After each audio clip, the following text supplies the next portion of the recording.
satu dari sekian pengetahuan.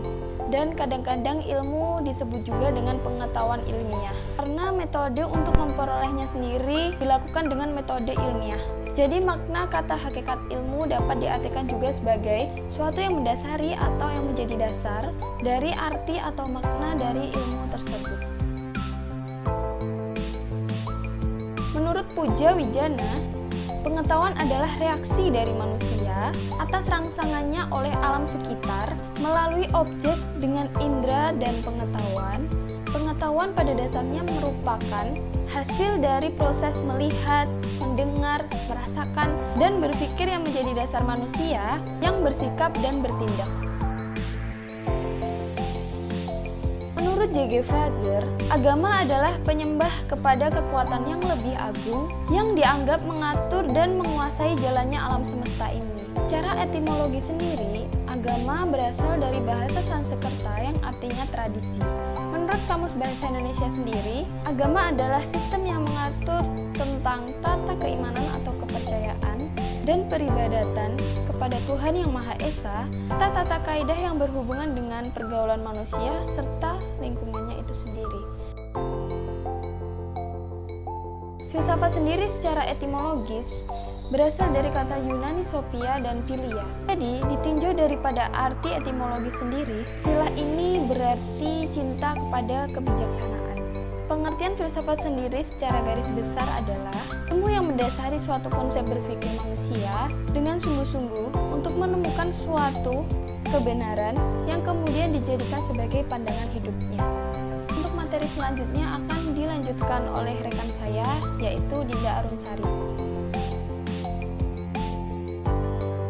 Di sini saya akan menjelaskan hubungan antara filsafat, ilmu pengetahuan, dan agama. Seperti yang sudah kita ketahui, manusia diciptakan oleh Tuhan untuk mengatur dan mengelola alam semesta ini agar bisa bermanfaat untuk manusia itu sendiri maupun alam secara keseluruhan, baik hewan, tumbuhan, dan lain sebagainya.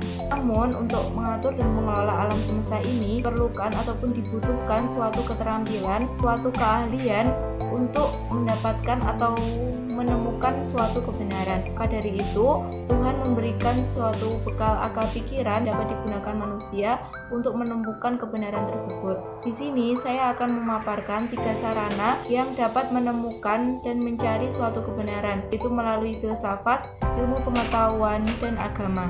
Ketiga sarana tadi memiliki caranya tersendiri untuk menemukan suatu kebenaran. Seperti filsafat, untuk menemukan suatu kebenaran, filsafat berusaha menempuh hakikat sesuatu, baik tentang alam, manusia, maupun Tuhan. Ilmu melalui metode ilmiahnya melakukan penyelidikan atau riset untuk mencari dan menemukan kebenaran dan membuktikannya. Sedangkan agama dengan karakteristiknya sendiri memberikan jawaban atas segala persoalan asasi baik manusia, alam, dan Tuhan. Adapun dalam hal persamaan antara ilmu, filsafat, dan agama yang mendasar adalah memiliki tujuan yang sama, yaitu untuk mencari suatu kebenaran. Selain persamaan, juga terdapat perbedaan mendasar antara ilmu, filsafat, dan agama, di mana ilmu dan filsafat bersumber dari akal dan rasio manusia, sedangkan agama bersumber dari wahyu Tuhan. Ilmu pengetahuan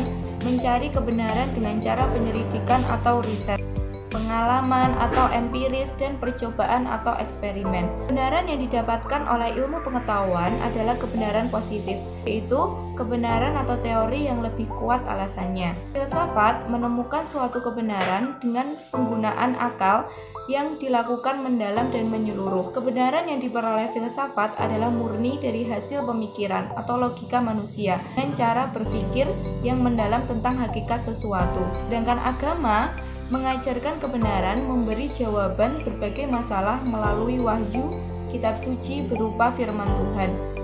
Selain itu, ada juga perbedaan yang lainnya, yaitu ilmu dan filsafat. Keduanya dimulai dengan sikap tidak percaya, sedangkan agama dimulai dengan sikap percaya atau keimanan. Baik ilmu, filsafat, dan agama saling melengkapi, karena tidak semua masalah yang ada di dunia ini dapat diselesaikan oleh ilmu, karena ilmu terbatas oleh subjek maupun objeknya, sehingga masalah tersebut yang tidak terselesaikan oleh ilmu dipindahkan ke filsafat, karena filsafat bersifat spekulatif dan juga merupakan alternatif tentang jawaban suatu masalah. Agama yang dapat memberi jawaban tentang banyak soal asasi yang sama sekali tidak terjawab oleh ilmu dan yang dipertanyakan namun tidak terjawab oleh filsafat.